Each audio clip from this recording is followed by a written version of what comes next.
हे नाथ नारायण वासुदेवा श्री कृष्ण गोविंद हरे मुरारी। हे नाथ नारायण वासुदेवा, हे नाथ नारायण वासुदेवा। बोले श्री कृष्ण भगवान की जय, महात्मा की जय। आज है 13वां अध्याय। कार्तिक कथा को सुने सभी सहज मन लाए, 13वां अध्याय लिखूं श्री प्रभु शरण में आए। बोले श्री कृष्ण भगवान की जय। दैत्यों के क्षीण प्रहारों में व्याकुल देवता इधर उधर भागने लगे। तब इंद्र आदि को इस प्रकार भयभीत देखकर गरुड़ पर चढ़े भगवान युद्ध में आगे बढ़े।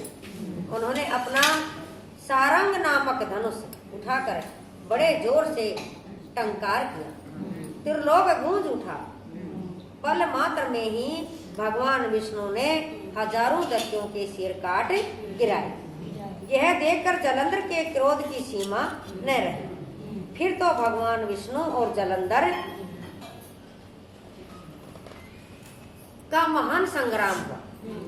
बाणों से आकाश भर गया। लोग आश्चर्य करने लगे।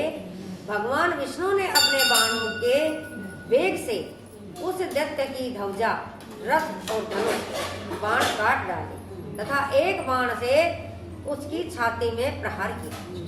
इससे व्यथित हो उसने अपनी प्रचंड गदा उठाकर गरुड़ के मस्तक पर दे मारी। गरुड़ पृथ्वी पर गिर पड़ा। साथ ही क्रोध से उस दैत्य ने अपने होठ काटे और भगवान विष्णु की छाती में भी तीक्ष्ण बाण मारा। उसके उत्तर में भगवान विष्णु ने उसकी गदा काटी और अपने सारंग धनुष पर बाण चढ़ाकर उसको बींधना आरंभ किया। जलंधर भी उन पर अपने पैने बाण बरसाने लगा।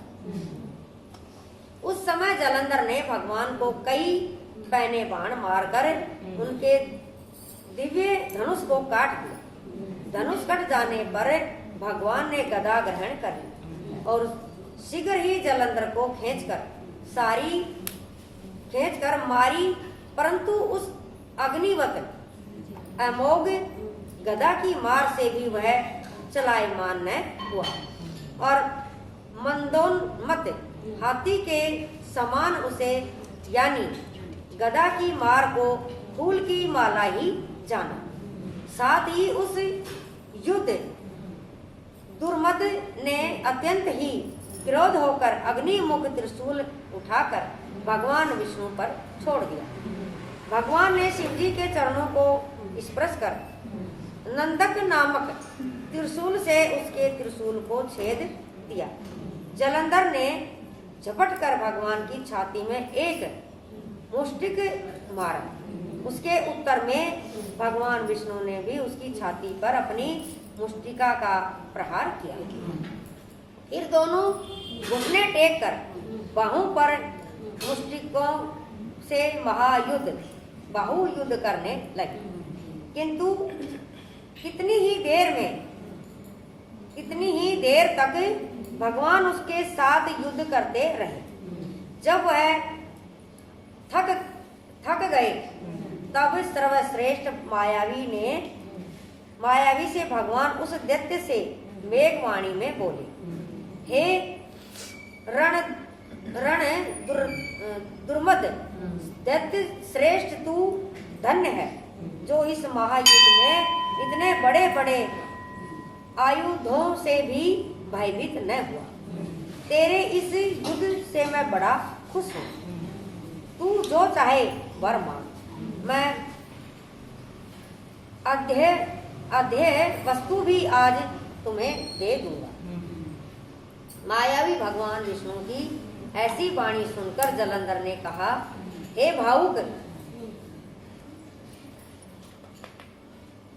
यदि आप मुझ पर खुश हैं तो यह वर दीजिए कि आप मेरी बहन के साथ तथा अपने सारे कुटुंबियों सहित मेरे घर में निवास करेंगे। नारद जी कहते हैं उसके ऐसे वचन सुनकर भगवान को खेद तो हुआ, किंतु उसी क्षण उन देवेश ने तथास्तु कह दिया। अब भगवान विष्णु सब देवताओं के साथ जलंधरपुर में जाकर निवास करने लगे। जलंधर अपनी बहन लक्ष्मी और देवताओं सहित भगवान को वहां पाकर बड़ा प्रसन्न हुआ। फिर तो देवताओं के पास जो रत्न आदि थे उनके स्थानों पर दैत्यों को स्थापित करके जलंधर पृथ्वी पर आया।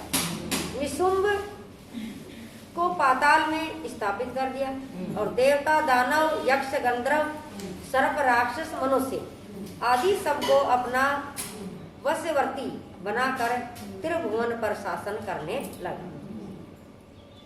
उसने धर्मानुसार सुपुत्रों के समान प्रजा का पालन किया।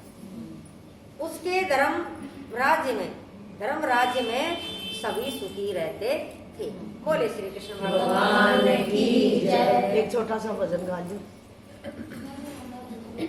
श्री कृष्ण गोविंद हरे मुरारी, हे नाथ नारायण वासुदेवा। श्री कृष्ण गोविंद हरे मुरारी, हे नाथ नारायण वासुदेवा। हे नाथ नारायण वासुदेवा, हे नाथ नारायण वासुदेवा।